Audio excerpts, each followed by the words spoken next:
Hi, and welcome to training with Live at EDU. Today we want to take a look at the calendar, which is part of the Microsoft Outlook web app. If you're familiar with Outlook, I'm sure you've used the calendar before. If you look down here on the left-hand side, again, there's many ways we can get to it, but you can click on Calendar, and it'll pull up the calendar. As you can see over on the left-hand side, again, many of you may be familiar with this, you can have multiple calendars, and depending on how many you click, you can have multiple calendars that show up in your calendar pane. So if I have three of them clicked, all three of them will show up. If I have just one, then just one will show up. You can move through them here, month, year, etc. You can create new calendars if you want to. You can do appointments. You can do meeting requests. I know there's been some questions people ask, hey, how do I get these emails? Some people send me emails and they'll say, do you want to come to, there's a meeting. Are you accept or decline the invitation? You do that with a meeting request. So you would be able to send those to people and see if they can come to the appointment. One thing that's nice is since Microsoft Outlook web app is based off Exchange, it's a hosted Exchange version, you will be able to share calendars. So you will be able to see other people's calendars that they're sharing with you as far as sending out invites. So you can kind of look at that instead of just kind of blindly guessing when you want to have your meeting. You can see the people you want to come, see their calendars, see when there's free time, send an appointment, and then hopefully get your response. You can also share your calendars, which is great. So as a building, we could have a shared calendar. We could have a calendar that's open to the public. Maybe a calendar is just for the teachers. You can have a calendar for each one of your courses. Maybe you have due dates for projects coming up, and you want to share that with your students. You can definitely do that. And then when you make changes, they would see the changes just as soon as you do that. So let's take a look at, let's see here.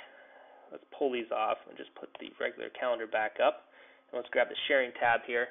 And let's say we want to share a calendar. So I'm going to share, which one do I want to share? I'll just share a calendar. And I'm just going to type in one of my contacts. So Justin. So I'll plug Justin in there. And I'm going to say, I'd like to share my calendar with you. I can put another message in if I want. I have some options here. I can say, I just want you to see my free and busy, when I'm available, when I'm not. Or I want you to see more than that. I want you to see not just when I'm free and busy, but also what I'm doing and where I'm going to be. And then you can actually make it so you can see everything, such as if it's a doctor's appointment, they'd see it as a doctor's appointment. They would see any information you did put in your calendar. A lot of times what people like to do is just the free busy, because they really don't want people necessarily to know everything about what they're doing. They just want to know, hey, are you available at that time or not? And then with the same thing, with the same email here, request, you can also say, hey, I'm giving you access to my calendar. Can I also view your calendar as well? So you just check there. And then you'd hit send, and we send that out. If you would like to see somebody's calendar you currently can't, you can request that as well. Shoot them an email, or open it by going open a shared calendar, find the person, just in your contact list, and let's just say I want to look at Barb Bruno's calendar here. So I'll double click on her. They'll show up there. Hit OK, and Barb will get an email that will say in her live inbox, will say, Jason Marshall would like to view your calendar. Oh, actually it already popped up, meaning her sharing must be turned on already. So by default she had that turned on. Right away I can see it. So great deal. If her sharing would not have been turned on, it would have then told her that I was interested in seeing her calendar, and she could make adjustments to her sharing permissions and then allow me to see her calendar.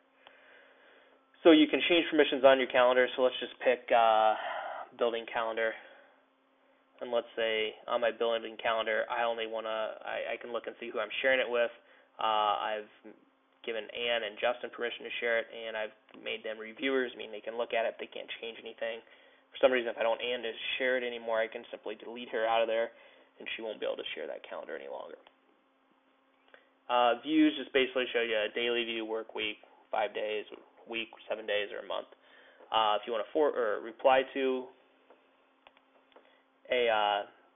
somebody sends you a request for a calendar or an appointment, you can use the reply, the forward, etc. there.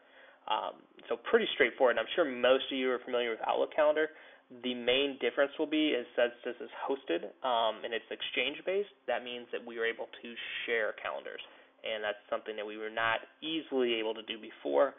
Before you could kind of share calendars, but they wouldn't auto-update. But here you'll get live synchronization, and the calendars will sync and update for you.